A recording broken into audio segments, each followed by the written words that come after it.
Hello. That's neat with BigNEET. We're back tuned in again. You already know you're with your main host, only host, BigNEET. We're talking about what's neat for the week. I wasn't trying to rhyme that much, but I digress. We're in it. So it's been a crazy week. We're gonna jump in with the biggest news that Dave Chappelle, the closure special.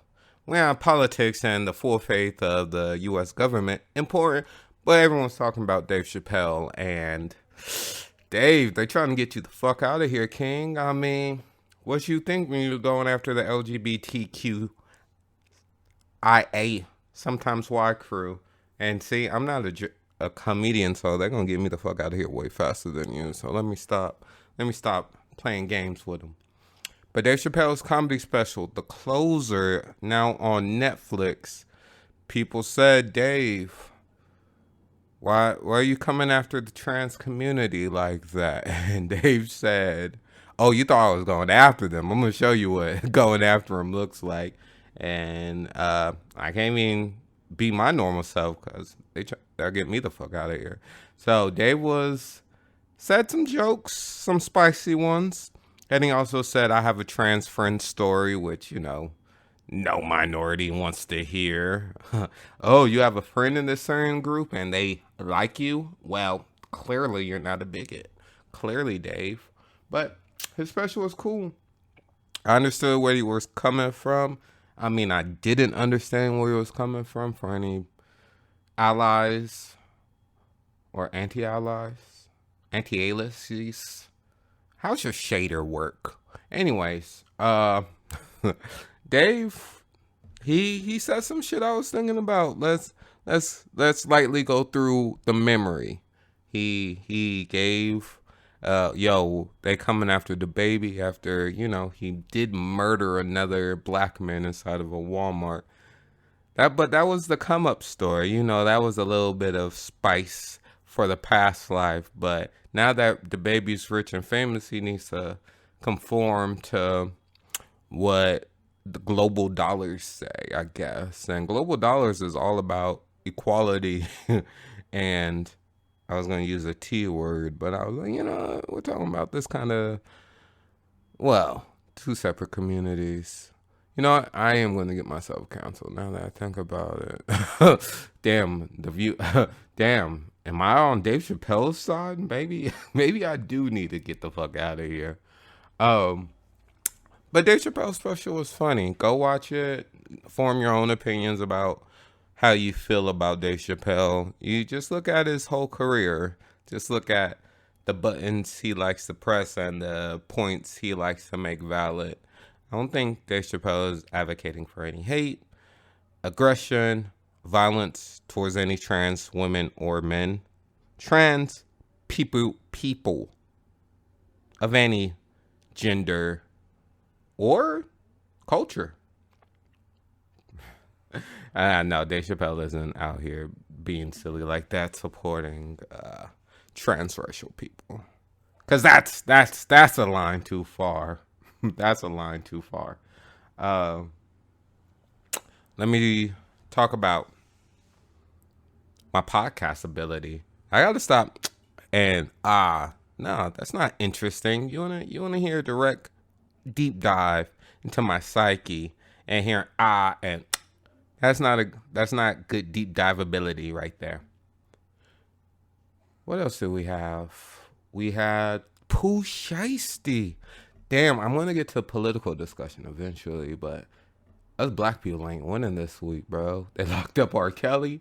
They trying to throw Pooh Shiesty in jail for life. I read that earlier last week and I was just like, damn, they really trying to get Pooh Shiesty out of here. He had a fucking amazing album sale for a first fucking new artist. I mean, like, he was, last time I checked, in like the top 5 of the year for album sales. And they're trying to give this boy life in prison for the 2 public crimes, very public crimes he committed, which was, if you were uninformed, he was part of a robbery that went wrong in, I believe it was Miami, Florida. him and his boys pulled up. They were looking to buy like some lean and like some shoes. It was like in like a fucking parking lot building. Parking lot building doesn't make any sense. It wasn't a garage, people. It was a parking lot, like in really upper part Miami, right down the street from a fucking police station. And these boys, I think they try to rob the man who was, selling his wares to the rappers. And Pooh Shiesty fired off his gun at a Lamborghini or something. Whatever. He goes on probation. And then the story you all know Pooh Shiesty got into was when he let his fire off in the club. After he lost like 45K, someone slapped from his back of his pocket. This sounds ridiculous, but they need to free Pooh Shiesty. He needs to stop committing his own crimes, FYI. I mean, it's pretty goddamn stupid when you're getting yourself caught up. Oh, we got that out of the way. Let's I guess get into the political game of what went down this week. So, politically, we're doing the same bullshit we always did. We're kicking the can down the road, and we're really trying to get we're really trying to make the maximum pain for ourselves and the maximum confusion for the media, because we thrive on sides here in America. It's either my side versus your side. And politically, people are getting their ass kicked about the debt ceiling and about what exactly we can do for the people who, once again, have not been paying attention to anything in the last decade. The debt ceiling is basically the extension, the credit line of the U.S. government. It means that everything we already paid for, everything that needs to be paid for is in the debt ceiling. There is no new things being added to it. It's just paying the bills for the things we already decided to pay for.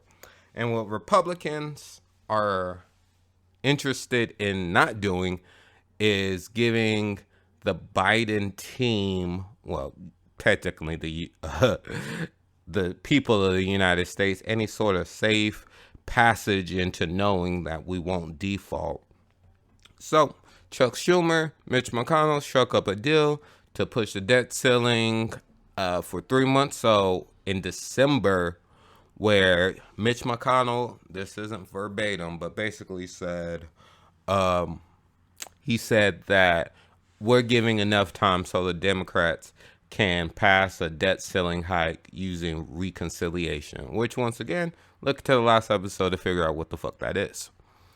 Now, once again, this is spending that's already been determined from the past, meaning over the last 4 years and before that of the Trump presidency, of course.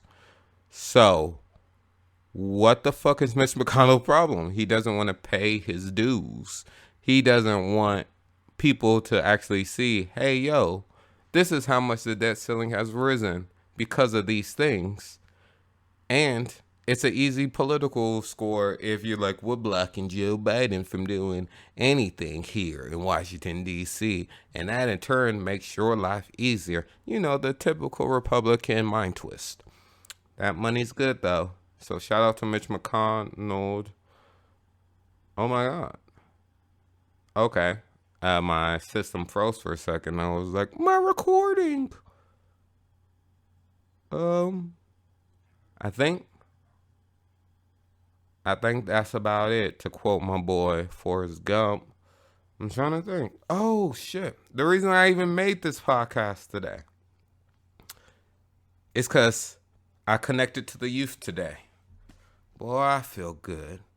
I got a little corner store, bodega, because, you know, I'm out here in New York.